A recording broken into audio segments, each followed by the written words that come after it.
Frédéric Huillier, bonjour. Bonjour. On est aujourd'hui sur les berges de la Liane. Alors quelle est la vocation de cet aménagement qui a contribué à métamorphoser cette entrée de ville?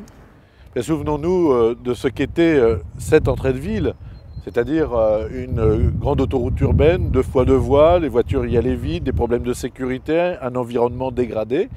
Et nous avons souhaité repartir à la reconquête de l'environnement urbain, de faire en sorte que nous puissions valoriser un plan d'eau.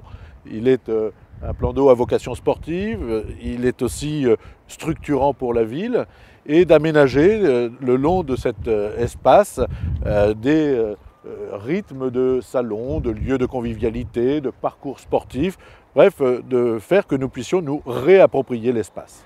Alors comment s'est concrétisé cet aménagement qui a duré plusieurs mois?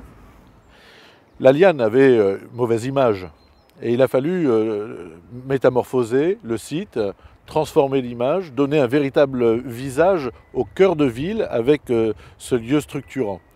Nous avons souhaité y faire des lieux de convivialité, place au sport individuel, lieu d'entraînement, place également à la rencontre, à la convivialité, à des espaces qui sont dédiés aux familles, aux jeunes enfants qui en toute sécurité peuvent déambuler et bien sûr de changer l'image même urbaine avec, vous le voyez, des équipements sportifs qui ont été valorisants et de faire en sorte qu'il y ait une histoire que l'on puisse raconter par les berges de la Liane.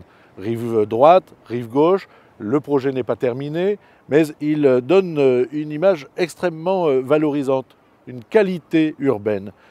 Il n'y a pas, puisque la ville est très dense, il y a insuffisamment d'espace dédié à la détente, à la rencontre et de permettre tout simplement de redécouvrir une part de l'espace urbain. Eh bien, les berges de la Liane répondent à cela et donnent l'exemple de la façon dont nous pouvons tirer profit de l'existant, de l'améliorer et de le tirer vers le haut. Alors rive droite, rive gauche, il reste sans doute des choses à faire. La suite du projet dans sa globalité, c'est quoi? D'abord, c'est un projet que nous souhaitions évolutif et non figé. Et donc, lorsque nous nous souvenons de ce qui a été réalisé, du pacte qualitatif, nous avions à l'époque les abattoirs qui étaient une friche et un certain nombre de lieux qui n'étaient pas identifiés en mutation, peu attractifs, voire pas attractifs du tout. Cet aménagement, il doit se poursuivre. Il se poursuit par la création d'espaces sportifs dédiés au plus grand nombre. Il se poursuivra également lorsque Résurga aura trouvé sa mutation. C'est en cours avec un espace de revitalisation économique.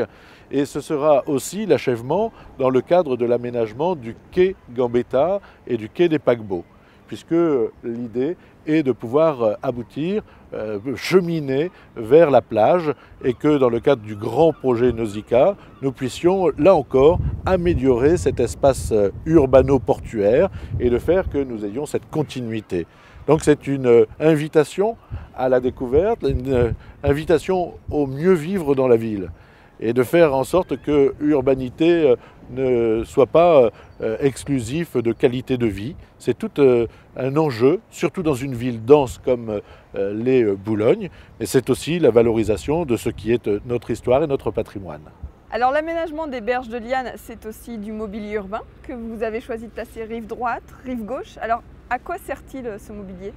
D'abord, nous avons souhaité créer des lieux dédiés avec un mobilier adapté qui soit aussi en rupture par rapport à un mobilier urbain classique. Ainsi, vous avez des salons urbains, des lieux de détente, des lieux de pique-nique, des lieux de rencontres familiales, des lieux sportifs. Bref, vous avez une histoire qui se récite à chaque espace qui rythme l'ensemble de la promenade. Finalement, on est pas mal sur les berges de Liane. Berges de Liane, la plage, la vieille ville. Nous nous préparons pour la période estivale. Merci Frédéric Huillier. Merci.